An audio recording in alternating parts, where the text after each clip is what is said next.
this particular 13th democratic polls that are taking place, the national polls that are taking place in Bangladesh, what is the significance of it? Because given that we were also discussing about the circumstances under which it is in the first place it's happening in Bangladesh, that in itself has been explained here.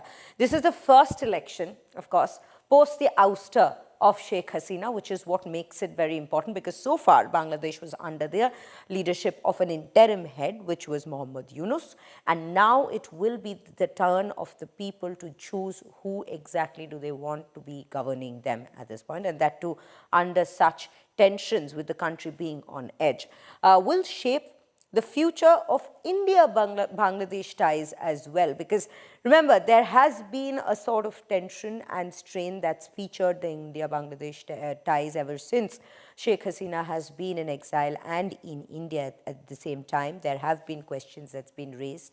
So because of that, that will also be shaping the next government and the ties it chooses to keep with India. That will also be a new chapter in the very particular bilateral relations. Now, polls will be taking place, or rather polls have taken place, amid rampant anti-Hindu violence. That will be a very difficult challenge, or at this given point of time, definitely a challenge right at the top of that list for Tarique Rahman, because minorities have been facing security concerns and very critical security concerns, especially when we speak of Hindus in Bangladesh, where there have been atrocious acts that have taken place and has claimed the lives of these Hindus living in different parts of Bangladesh. So that is a big concern and a challenge for Tarique Rahman at this point of time, and the government, once he gets announced as officially as the Prime Minister, once the results are officially out. Now, this will also be a test for the democratic norms, given that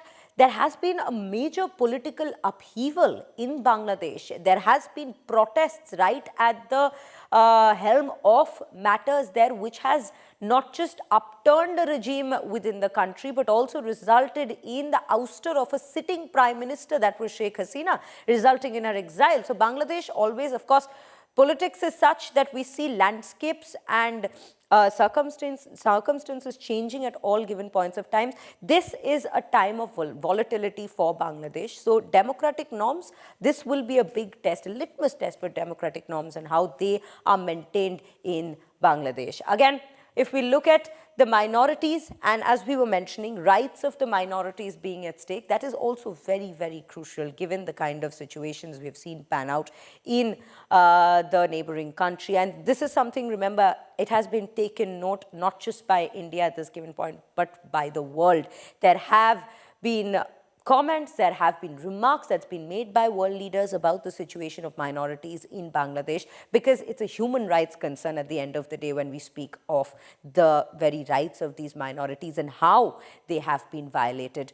And the situation has just gotten worse with each passing day in Bangladesh. So how is law and order finally brought into a particular situation where we see that it finally stabilizes? The country that was on edge, that comes down to stabilize. And of course, the verdict on the success of Yunus's interim government definitely becomes another very crucial point. How have they performed? What is the report card that comes out of an analysis of sorts of how they have performed in the last couple of particular months that they have been governing the country for, which is 19 months roughly.